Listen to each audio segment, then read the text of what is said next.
اعوذ باللہ من الشیطان الرجیم بسم اللہ الرحمن الرحیم والنجم اذا هوى ما ضل صاحبكم وما غوى وما ينطق عن الهوى ان هو الا وحی یوحى۔ یہ سورہ نجم ہے جو 62 آیات اور 3 رکوعات پر مشتمل ہے۔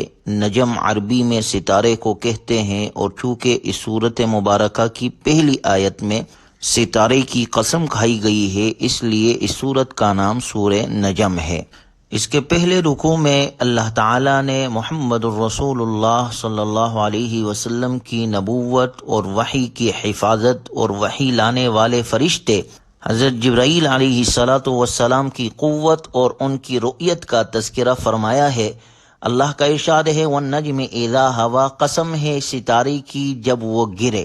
ستارے کے گرنے سے مراد اس کا غائب ہونا ہے، اور ستارے کی قسم کھانے سے اس بات کی طرف توجہ دلائی گئی ہے کہ جس طرح ستارہ روشنی کی ایک علامت ہے اور عرب کے لوگ اس سے صحیح راستے کا پتہ لگاتے تھے، اسی طرح رسول اللہ صلی اللہ علیہ وسلم لوگوں کے لیے روشنی اور ہدایت کا پیکر ہے۔ اس کے علاوہ ستارے کے سفر کے لیے اللہ تعالیٰ نے جو راستہ مقرر فرمایا ہے وہ اس سے بال برابر بھی ادھر ادھر نہیں ہوتا اور نہ ہی اس سے بھٹکتا ہے۔ اسی طرح آپ علیہ السلام کے بارے میں اگلی آیت میں فرمایا گیا ما ضل صاحبکم وما غوی، اے مکے کے باشندوں، یہ تمہارے ساتھی رہنے والے صاحب نہ راستہ بھولے ہیں نہ بھٹکے ہیں۔ آپ علیہ السلام کے لیے یہ الفاظ استعمال کر کے اللہ تعالیٰ نے اس حقیقت کی طرف متوجہ فرمایا ہے کہ آپ صلی اللہ علیہ وسلم نے کہیں باہر سے آ کر نبوت کا دعویٰ نہیں کر دیا، بلکہ وہ شروع سے تمہارے ساتھ رہتے ہیں اور ان کی پوری زندگی کھلی ہوئی کتاب کی طرح تمہارے سامنے ہے کہ انہوں نے زندگی بھر کبھی جھوٹ نہیں بولا اور نہ کبھی کسی کو دھوکہ دیا۔ اس کے برعکس آپ صادق اور امین کے لقب سے مکۃ المکرمہ میں مشہور ہے۔ اس لیے یہ کیسے ممکن ہے کہ وہ عام زندگی میں تو جھوٹ سے اتنا پرہیز کرے اور اللہ تعالیٰ پر اتنا بڑا بہتان لگا دے؟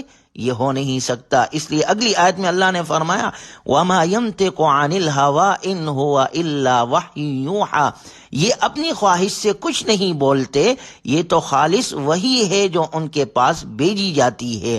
زبان پیغمبر کی ہلتی ہے، حکم اللہ کا ہوتا ہے۔ علمہ شدید القویٰ ذو مرۃ فاستویٰ، انہیں ایک ایسے مضبوط طاقت والے فرشتے نے تعلیم دی ہے جو قوت کا حامل ہے۔ اس سے مراد حضرت جبرائیل علیہ السلام ہے جو آپ علیہ السلام کے پاس وحی لے کر تشریف لاتے تھے۔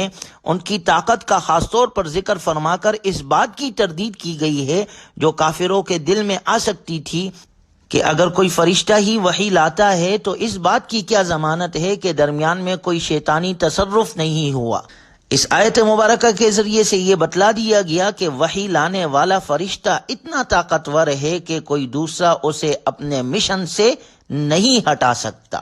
ذو مرۃ فاستویٰ وہو بالافق الاعلیٰ ثم دنا فتدلی فکان قاب قوسین او ادنیٰ فاوحی الی عبدہ ما اوحی، وہ فرشتہ طاقتور ہے، پھر وہ اصلی صورت میں نمودار ہوا اور وہ بلند کنارے پر تھا، پس وہ اس حال میں تھا کہ دونوں کمانوں کے برابر یا اس سے بھی کم فاصلہ رہ گیا۔ اس طرح اللہ تعالیٰ کو اپنے بندے جناب رسول اللہ صلی اللہ علیہ وسلم پر جو وحی نازل فرمانی تھی وہ نازل فرمائی۔ کافروں کا ایک اعتراض یہ بھی تھا کہ آپ علیہ السلام کے پاس جو فرشتہ وحی لاتا ہے وہ انسانی ہی شکل میں آتا ہے، اس لیے آپ کو یہ کیسے پتہ چلا کہ وہ فرشتہ ہی ہے؟ ان آیتوں میں اس کا جواب دیا گیا ہے کہ آپ صلی اللہ علیہ وسلم نے اس فرشتے کو اصلی صورت میں بھی دیکھا ہے۔ چنانچہ ایک مرتبہ آپ صلی اللہ علیہ وسلم نے حضرت جبرائیل علیہ السلام سے یہ فرمائش کی تھی کہ وہ اپنی اصلی صورت میں آپ کے سامنے آئے۔ چنانچہ وہ اپنی اصلی صورت میں افق پر ظاہر ہوئے اور آپ علیہ السلام نے انہیں دیکھا۔ اور حضرت جبرائیل علیہ السلام کو ان کی اصلی صورت میں دیکھنے کا دوسرا واقعہ جو معراج کے سفر میں پیش آیا، اس موقع پر بھی آپ علیہ الصلوۃ والسلام نے انہیں ان کی اصلی صورت میں دیکھا، عند سدرۃ المنتہا عندہا جنت المأوی۔ اللہ نے قرآن میں ذکر کیا اس بیری کے درخت کے پاس جس کا نام سدرۃ المنتہا ہے، اس کے قریب جنت المأوی ہے۔ سدرۃ المنتہا یعنی بیری کا وہ درخت جس کے پاس چیزیں آ کر رک جاتی ہے، یعنی زمین سے جو کچھ اعمال وغیرہ اوپر جاتے ہیں وہ پہلے وہاں ٹھہرتے ہیں پھر اوپر جاتے ہیں۔ اسی طرح اوپر عرش سے جو کچھ نازل ہوتا ہے پہلے وہاں ٹھہر جاتا ہے پھر نیچے اترتا ہے، یہ سدرۃ المنتہا ہے۔ سفر معراج کے موقع پر آپ علیہ الصلوۃ والسلام نے انبیاء اکرام علیہم الصلوۃ والسلام سے آسمانوں پر ملاقاتیں کی۔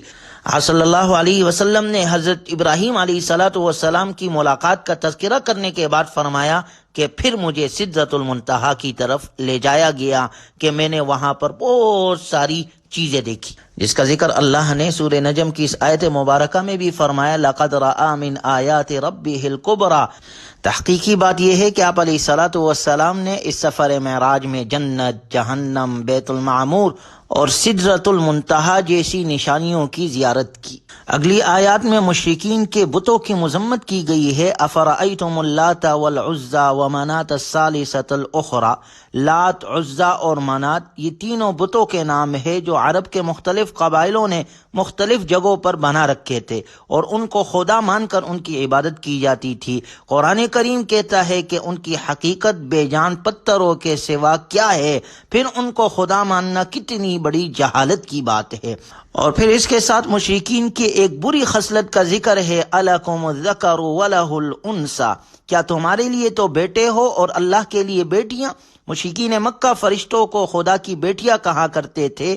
یہ ان کے اس عقیدے کی طرف اشارہ ہے کہ تم خود تو بیٹیوں کو ناپسند کرتے ہو اور اللہ کی طرف بیٹیاں منسوب کر رکھی ہے، جبکہ اللہ بیٹے اور بیٹیوں دونوں سے پاک ہے، وہ تو وحدہ لا شریک ہے، اس کا کوئی شریک نہیں، اس کی کوئی اولاد نہیں، وہ معبود یکتا ہے۔ ان ہی الا اسماء سمیتموہا انتم وآباؤکم، ان کی حقیقت اس کے سوا کچھ نہیں ہے کہ یہ کچھ نام ہے جو تم نے اور تمہارے باپ داداؤں نے رکھ لیے ہیں، اللہ نے ان کے حق میں کوئی ثبوت نازل نہیں کیا۔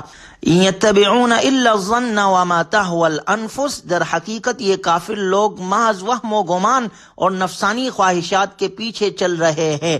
وَلَقَدْ جَاءَهُم مِّن رَّبِّهِمُ الْهُدَىٰ، حالانکہ ان کے رب کی طرف سے ان کے پاس ہدایت آ چکی ہے۔ وَكَم مِّن مَّلَكٍ فِي السَّمَاوَاتِ لَا تُغْنِي شَفَاعَتُهُمْ شَيْئًا إِلَّا مِن بَعْدِ أَن يَأْذَنَ اللَّهُ لِمَن يَشَاءُ وَيَرْضَىٰ، اور آسمانوں میں کتنے ہی فرشتے ہیں جن کی سفارش کسی کے کچھ بھی کام نہیں آ سکتی، البتہ اس کے بعد ہی کام آ سکتی ہے کہ اللہ جس کے لیے چاہے اجازت دے دے اور اس پر راضی ہو جائے۔ یعنی جب فرشتے بھی اللہ تعالیٰ کی اجازت اور مرضی کے بغیر کسی کی سفارش نہیں کر سکتے تو یہ من گڑت خدا کیسے کسی کے سفارش کر سکتے ہیں؟ ان یتبعون الا الظن وان الظن لا یغنی من الحق شیئا، وہ محض وہم و گمان کے پیچھے چل رہے ہیں اور حقیقت یہ ہے کہ وہم و گمان حق کے معاملے میں بالکل کارآمد نہیں۔ وَلِلَّهِ مَا فِي السَّمَاوَاتِ وَمَا فِي الْأَرْضِ، اور آسمانوں میں جو کچھ ہے وہ بھی اور زمین میں جو کچھ ہے وہ بھی اللہ ہی کا ہے۔ لِيَجْزِيَ الَّذِينَ أَسَاءُوا بِمَا عَمِلُوا، نتیجہ یہ ہے کہ جنہوں نے برے کام کیے وہ ان کو ان کے عمل کا بھی بدلہ دے گا۔ وَيَجْزِيَ الَّذِينَ أَحْسَنُوا بِالْحُسْنَى، اور جنہوں نے نیک کام کیے ان کو بہترین بدلہ عطا کرے گا۔ ہر شخص انفرادی طور پر اپنے اعمال کا ذمہ دار ہے، کسی کے گناہوں کا بوجھ دوسرے پر نہیں لادا جائے گا۔ سورت کے اختتام میں اللہ کی قدرت اور وحدانیت کے دلائل کا ذکر ہے، وَأَنَّهُ هُوَ أَضْحَكَ وَأَبْكَى، اور یہ کہ وہی اللہ ہے جو ہنساتا ہے اور رلاتا ہے، وَأَنَّهُ هُوَ أَمَاتَ وَأَحْيَا، اور یہ کہ وہی اللہ ہے جو موت بھی دیتا ہے اور زندگی بھی، وَأَنَّهُ خَلَقَ الزَّوْجَيْنِ الذَّكَرَ وَالْأُنثَى مِن نُطْفَةٍ إِذَا تُمْنَىٰ، اور یہ کہ وہی اللہ ہے اس نے نر اور مادہ کے دو جوڑے پیدا کیے ہیں، وہ بھی صرف ایک بوند سے جب وہ ٹپکائی جاتی ہے، یعنی نطفہ تو ایک ہی ہوتا ہے لیکن اسی سے کبھی نر پیدا ہوتا ہے اور کبھی مادہ۔ وَأَنَّ عَلَيْهِ النَّشْأَةَ الْأُخْرَى، اور یہ کہ دوسری زندگی دینے کا بھی اسی نے ذمہ لیا ہے۔ وَأَنَّهُ هُوَ أَغْنَى وَأَقْنَى، اور یہ کہ وہی اللہ ہے جو مالدار بناتا ہے اور دولت کو محفوظ کراتا ہے۔ یعنی یہ سب اللہ کی قدرت کے دلائل ہے۔ اللہ ہمیں قرآنی تعلیمات پر عمل کی توفیق نصیب فرمائے اور نافرمانی سے اللہ ہمیں محفوظ فرمائے۔ وآخر دعوانا ان الحمد للہ رب العالمین۔